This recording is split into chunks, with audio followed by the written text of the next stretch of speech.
Welcome to Shop Talk, folks. We have come over into would this be considered Argentine? Yeah. Argentine area. Turner, Argentine. Yeah, in Kansas City, Kansas. And we're here tonight with James Bivins. James is really new at racing at Lakeside. Got your third week under your belt last week. Yeah. And I guess that's a good term, under your belt. Yeah. Yeah.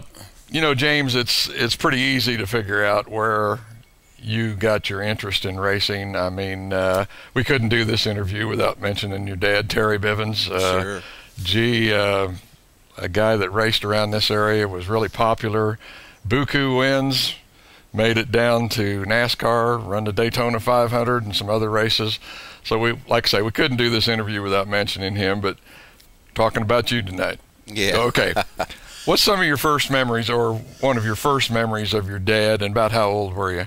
I was probably 7 or 8 years old. I watched my dad at the old Lakeside there off Leavenworth Road. Him and Super Joe Wallace. Oh boy, used to really battle it out. And I-70 Speedway, he ran both asphalt and dirt. And him and Dick Trickle used to have a lot of good races. And you know, I was running around down there by the fence picking up beer lids, putting them together, and yeah, making bracelets and stuff, you know. Yeah. But yeah, those were my first memories of my dad out there. So then they were good. You know. I think you mentioned something too about you were falling asleep during the features.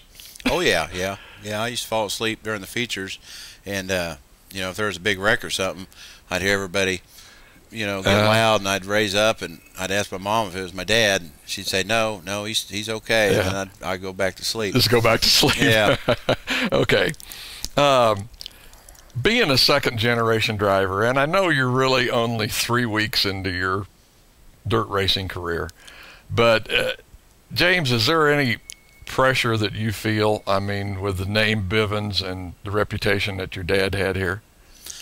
Yeah, I do. There's a lot of folks at Lakeside that watched my dad race years ago, and he was really good, you know. And I do feel a little pressure.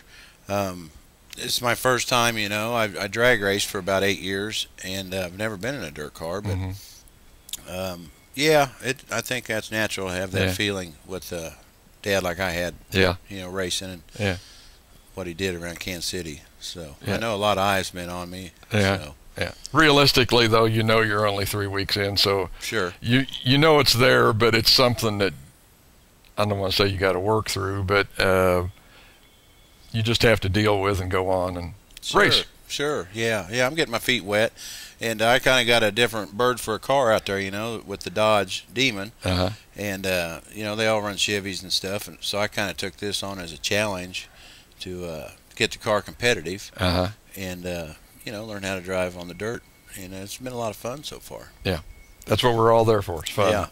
Yeah. When it comes to this dirt track racing, though, understand it took a little gal with a tear off in her back pocket in a bar and a name with Das Carla to actually get you started, get behind you. Yeah. Carla, she's a big racing fan. She's a nut about racing, and you know, we met and had a lot in common right from the get-go, you know, meeting her after she come back from Lakeside one night in the hometown where we're from, and our first date was out at Lakeside. Naturally, the next week we went out there and watched the races, and she always wanted to have a car out there, you know. She said, someday I want to have a car out there, something to cheer on my own. And so we was hoping and wishing to do that someday, and it just we kind of worked really hard on the deal, and it finally come together. Okay. Now you mentioned that you've got something a little bit different, and you're running a Mopar out there, a Duster, I believe. What year is it? 71 Dodge Demon. Oh, 71 Dodge Demon. Okay. Yeah. Where did you get the car? I know there's an interesting story about you buying the car. Yeah, I got the car from Don Johnson. He raced out there in 06 and 07 with it. And I went over and looked at it. I seen it up at Christie's. He had a flyer up at Christie's Drive-In. And we were up there getting something to eat before he was going to Lakeside, matter of fact. And so I went over and looked at it. And it was turnkey, you know. For the price, he wanted $1,500 for it. I just couldn't imagine, having a lakeside car for $1,500. So I looked it over and I said, well, shoot, I'm just going to buy this thing. And he said, well, when are you going to come get it? I said, well, I tell you what, why don't you just follow me? I said, I live about 1.5 miles from here. And he gave me the strangest look.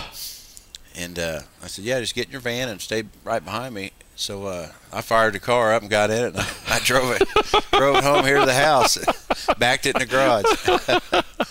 Well, that's a terrific story. I love that. Yeah. Just drove her home. Yeah, drove her home. Didn't have a trailer yet. So. Yeah, no choice. No choice. Either that or it's going to stay at his place. That's exactly right. I presume, I bet after the races, you have got tons of Mopar fans who are in the pits saying, way to go, James. Yeah, you're in there for us. Or yeah, there is. Every Friday night so far, there's been a handful of Mopar fans come down, and they tell me, they say, man, it's really neat to see that old school, demon out there on the track, because they're all Monties and they all pretty much look alike, and so yeah, they get a kick out of it. It gives them something to root on. So it's a lot of fun. Okay, as you mentioned, being Mopar and being that old, you're going to have probably a little trouble with parts and stuff, and you're still trying to dial it in. I know we've talked and you've said you've made several changes on it. Yeah. Each week we're playing with it a little bit. It's a torsion bar front suspension, and we're just every week we're trying to play with their air and their stagger, and get the percentages right on it. And last week it was pretty neat. Lowell Christie come down and introduced himself to me, and told me I'd be more than welcome to bring my car down to his shop anytime I wanted and put it on the scales. Oh, really? And get the thing set up a little bit. So I thought that was pretty nice of him. Terrific family. I've had several dealings with the Christies, and I can't say enough. Yeah, I got a lot of respect for them. Yeah, great racing folks. You bet. What has been, in this 3 weeks of racing, what's been the biggest eye-opener for you as far as going from fan to driver? Well, it's not as easy as it looks. Okay. I used to sit up there, and look at the cars, and I thought, man, I could do this, and it's a different ball game when you get out there. And I realized that the first night I buckled in the car for my first heat race. I knew it wasn't no kidding. This is for real.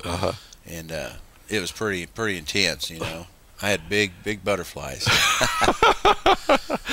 What's your realistic goal for this year?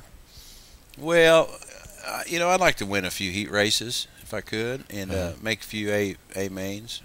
Be really neat, and get the car where it's pretty competitive with some of the Monties out there. That's my goal, to be able to run with some of them. Yeah, I know. I think you were telling me you also this is the third year on this motor. Hadn't been freshened or anything. Third year on the motor. It's nothing fancy. It's got a little cam and a set of headers, and that's it. There's nothing fancy about the motor. But so it's going to be a challenge to get up there and run with them guys. Definitely on the budget, and boy, that can be really hard to do if you're on a budget. Yeah, but it's a lot of fun too. Yeah. I'm driving a little conservative, trying to keep the car under me a little bit, and I don't want to go out there and bash it up too bad if I can help it. So I'm trying to drive smart right now.